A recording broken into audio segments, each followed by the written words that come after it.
গুজরাটের কসাইকে সাবধান করে দিতে চাই, বাংলার কসাইকে দ্রুত বাংলাদেশের বিচারের মুখোমুখি করার জন্য ফিরিয়ে দিতে হবে। যে জনগণের গোলের সামনে নিজেদের বুক পেতে দিয়েছে, সেই জনগণ যদি কলকাতার উদ্দেশ্যে মার্চ করে, কোন শক্তি তাকে ঠেকাতে পারবে না। গুজরাটের কসাইকে সাবধান করে দিতে চাই, বাংলার কসাইকে অতি সত্বর বাংলাদেশে বিচারের মুখোমুখি করার জন্য ফিরিয়ে দিতে হবে। গুজরাটের কসাই বলে ভারতের প্রধানমন্ত্রী নরেন্দ্র মোদীকে সমালোচনা করা হচ্ছে, এত বড় আস্পর্ধা হয় কি করে? দাদাগিরির দিন শেষ, চোখ রাঙানি বন্ধ করো, রক্ত দিয়ে মুক্ত স্বাধীন এই বাংলাদেশকে চিনতে শেখো। ভারতীয় পশ্চিমবাংলার মিডিয়া এখন মাথায় হাত দিয়ে ভাবছে, বাংলাদেশ এত বড় সাহস পায় কোথায়? যে দেশ এতদিন ভারতের আজ্ঞাবহ হয়ে চলতো, সেই বাংলাদেশ আজ ভারতকে সরাসরি চোখ রাঙাচ্ছে। ভারতীয় কিছু মিডিয়া চিল্লাচিল্লি করছে, বাংলাদেশ ভারতকে হুঁশিয়ারি দেয় কীভাবে?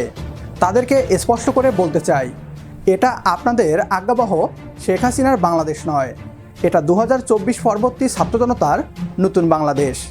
এই বাংলাদেশের তরুণরা বুলেটের সামনে বুক পাততে জানে, তাই কোনো বাইরের শক্তির চোখ রাঙানিকে এদেশের মানুষ পরোয়া করে না। এবার ভারতের প্রধানমন্ত্রী নরেন্দ্র মোদীকে গুজরাটের কসাই বলে সম্বোধন করে বাংলাদেশের কসাইকে ফেরত দেওয়ার কথা বলা হচ্ছে। এ নিয়ে কী বলছে পশ্চিমবাংলার মিডিয়া, আসুন তা দেখি। গুজরাটের কসাইকে সাবধান করে দিতে চাই, বাংলার কসাইকে দ্রুত বাংলাদেশের বিচারের মুখোমুখি করার জন্য ফিরিয়ে দিতে হবে। আমরা স্পষ্ট ভাষায় বলতে চাই, গুজরাটের কসাই বাংলার কসাইকে জায়গা দিয়েছে। যদি বাংলাদেশ জেগে যায়, বাংলাদেশের 20 কোটি জনগণকে সঙ্গে নিয়ে কলকাতা থেকে বাংলার কসাইকে ধরে আনবো। ভারতকে হুঁশিয়ারি বাংলাদেশি এক নেতার। কত বড় আস্পর্ধা, ভারতকে হুঁশিয়ারি দিচ্ছে, বলছে কিনা গুজরাটের কসাই সাবধান, বাংলার কসাইকে দ্রুত বাংলাদেশে ফিরিয়ে দিতে হবে। হাসিনাকে দেশে ফিরিয়ে দেওয়ার জন্য ভারতকে হুমকি দিচ্ছে। কত বড় মূর্খ একবার ভাবুন। এক ঝলক সেই ব্যক্তির বক্তব্যটা শোনাই আপনাদের। আলী হাসান জুনায়েদ, প্রতিবাদী সেই নেতা, সে কি বলছে একবার শুনুন।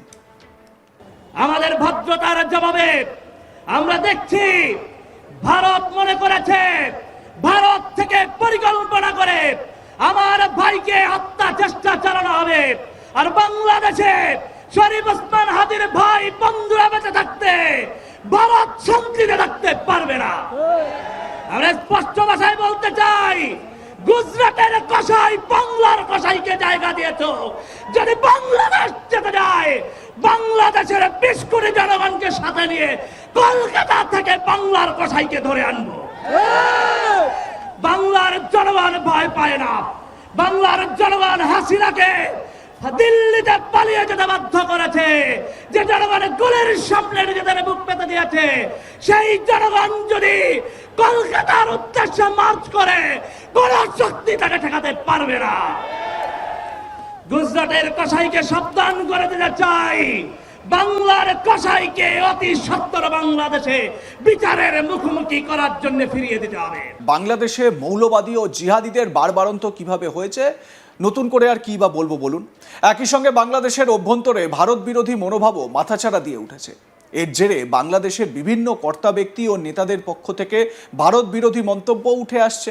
গুজরাটের কসাই বলে ভারতের প্রধানমন্ত্রী নরেন্দ্র মোদীকে সমালোচনা করা হচ্ছে, এত বড় আস্পর্ধা হয় কি করে?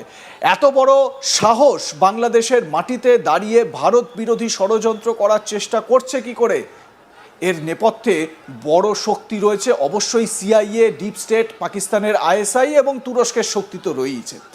আলী হাসান জুনেদের বক্তব্য আরো একবার শোনাই আপনাদের। প্রিয় জনগণ, প্রস্তুত হন। জুলাই গণ অভ্যুত্থান হয়েছে, বিপ্লবে পরিণত করতে হবে। এই বিপ্লবের ডাক শরীফ ওসমান হাদি দিয়েছে।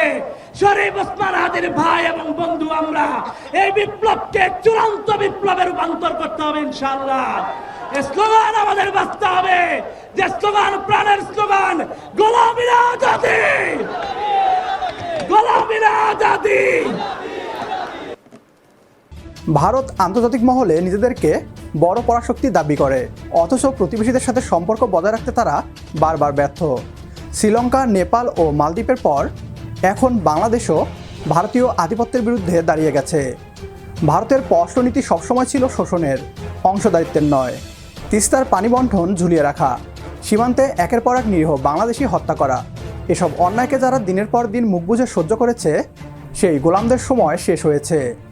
বাংলাদেশ এখন নিজেদের হিস্সা আদায় করতে জানে। ভারতকে মনে রাখতে হবে, বাংলাদেশ তাদের কোনো অঙ্গরাজ্য নয়। বাংলাদেশ একটি স্বাধীন ও সার্বভৌম রাষ্ট্র। প্রিয় দর্শক, আপনার কি মনে হয়, ভারত কি আসলেই বাংলাদেশের এই নতুন রূপ দেখে ভেতরে ভেতরে ভয় কাঁপছে? কমেন্ট বক্সে আপনার গর্জে ওঠা মতামত জানিয়ে দিন। সেই সাথে ভিডিওটি শেয়ার করে ছড়িয়ে দিন সবার মাঝে। আর চ্যানেলটিকে সাবস্ক্রাইব করতে একদমই ভুলবেন না।